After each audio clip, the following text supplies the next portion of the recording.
A lot of really great artists, famous writers, painters, musicians, filmmakers are definitely narcissists.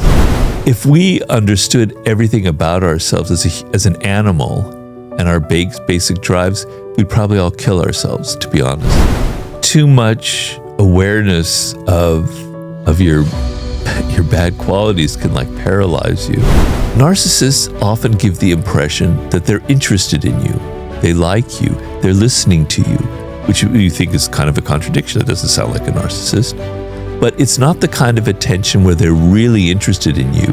They're trying to get something from you. They're trying to get you to like them so that they can now use you.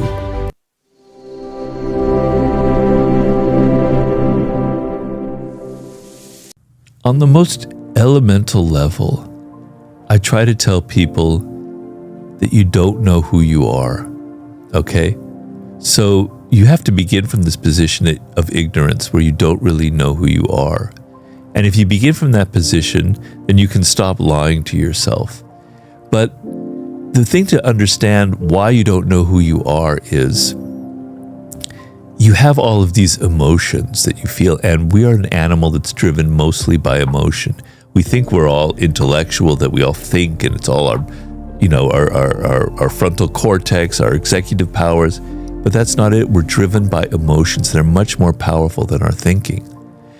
And you'll feel an emotion that comes from the body. It comes from hormones. It comes from electrical impulses, chemicals in your body that create a sensation that your mind then translates into an emotion: anger, love, jealousy, envy, depression, right?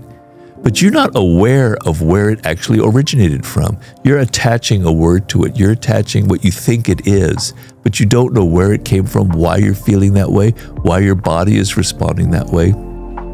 So you essentially don't understand your own emotions.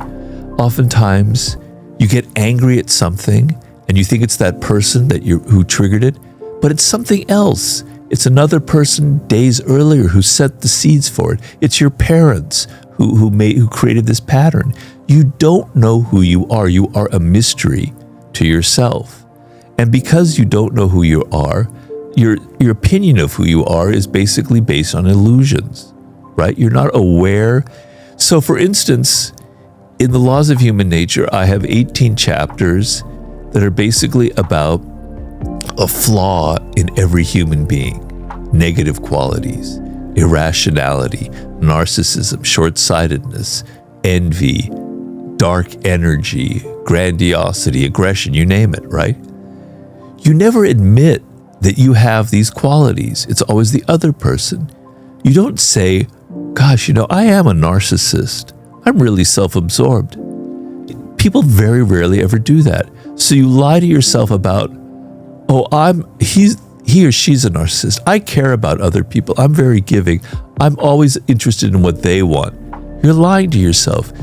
Your first thought is about yourself and your own interests. And often your desire to please people and do what they want is to give yourself power. It's not out of love. It's not out of the desire to help other people. It's because you want something from them. You are self-absorbed. You are a narcissist. We are all self-absorbed. I am more than anyone. I can admit it. By admitting it, by saying, I can be very self-absorbed, you can now control it to some degree. You can understand that maybe it's not a good quality. Maybe if I understand that's happening, I can change the dynamic. I can become more empathetic. If you understand that you have an aggressive personality, well, then maybe you can start channeling it in ways that are more productive. But people go around in denial. They deny that they don't have any of these emotions. So that's one level of lying. I could go through 100 other levels of lying to yourself, but that's sort of where it starts from. The number one sign that someone's a narcissist is if they say, oh, no, I'm not a narcissist, which means they're separate, they're different from everybody else, which is a very narcissistic trait. The idea that you're always better than other people, you're superior, is a sure sign of narcissism. So by saying, oh no, I'm not a narcissist, you're definitely unconsciously revealing the fact that you are a raging narcissist. And I've known many narcissists in my life. We all do, so I'm not special that way. And I noticed over the years that there is a kind of a facial quality to narcissists. It's hard to verbalize because it's more for me a feeling, but their eyes are a kind of a giveaway. So narcissists often give the impression that they're interested in you. They like you. They're listening to you, which you think is kind of a contradiction. That doesn't sound like a narcissist. But it's not the kind of attention where they're really interested in you.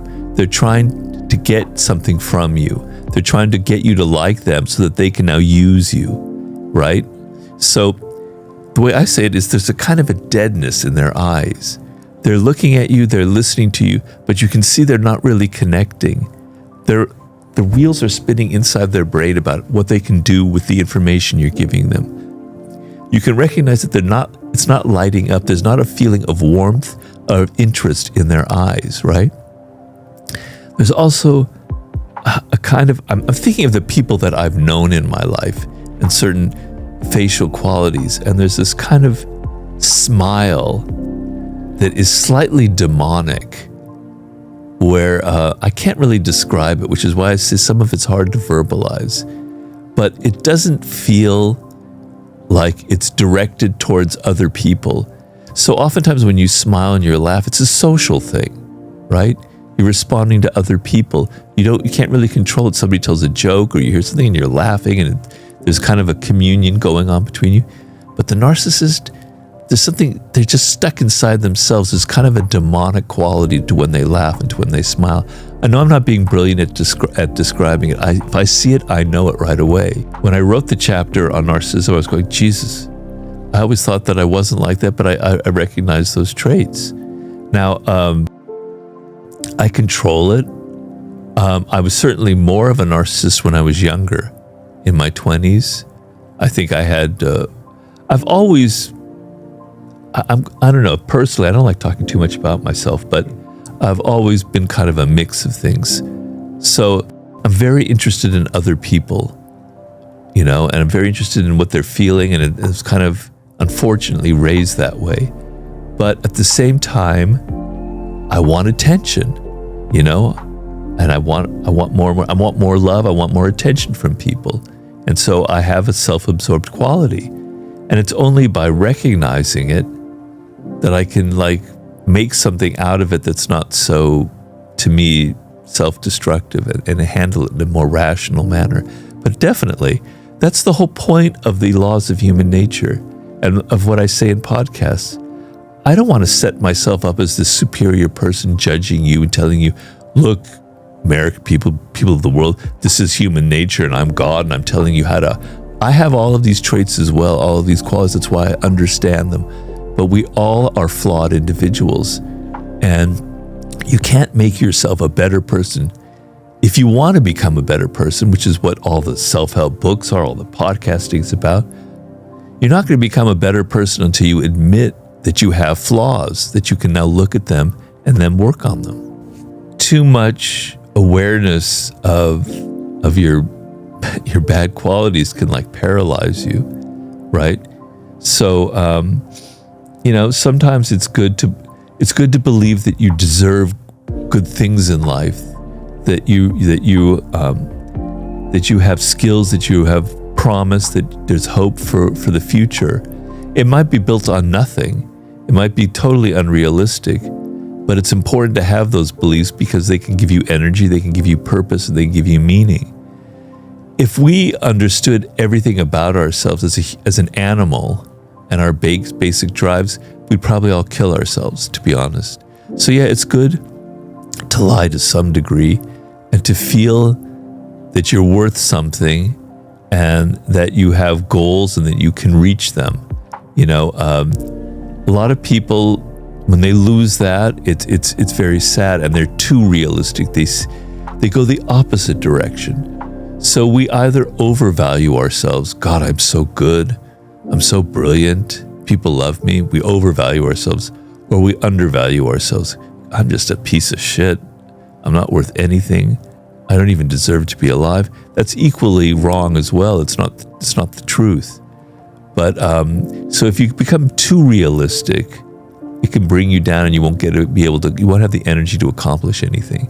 So you have to have some degree of self-love, which is the origin of narcissism. I say there's the healthy narcissist. The healthy narcissist does love themselves, is self-absorbed, but they're able to channel that love into art, into creating things, into a podcast, into a relationship. That's a healthy narcissist. A lot of really great artists, famous writers, painters, musicians, filmmakers are definitely narcissists, right? And you have to be to some extent, because you have to be inside your own head, inside your own images, your own dreams, your own visions, and you believe in them strong enough. You know, the world is a tough, mean place. People want to bring you down constantly. It's not easy to create a film or a book or anything like that, because people are so damn critical, right? They want to bring you down. And so you have to have a lot of self-belief in this world to get ahead. You have to really be able to shut out all the crap people throw at you. You know, my wife right now, she's a filmmaker. She's directing a film in Europe. She's dealing with all that stuff. And it's just so 48 laws of power, and I really feel terrible about it. But particularly in the film industry, which I know pretty well, people are awful. To create your vision of a film, you have to be very tough. You have to be narcissistic. A lot of business leaders are narcissistic, because to get to the top, you have to have that level of self-belief, and you have to have charisma. You have to be kind of an Elon Musk, right? Or like this guy, Dov Charney, who was the CEO of American Apparel. So a lot of high-functioning, high-level people are narcissists. Some of them can control it, and they channel it into something productive, like a good business, like a work of art. Others are brought down by it because it's like a demon inside themselves, and it takes them over, and they can't control it in any way.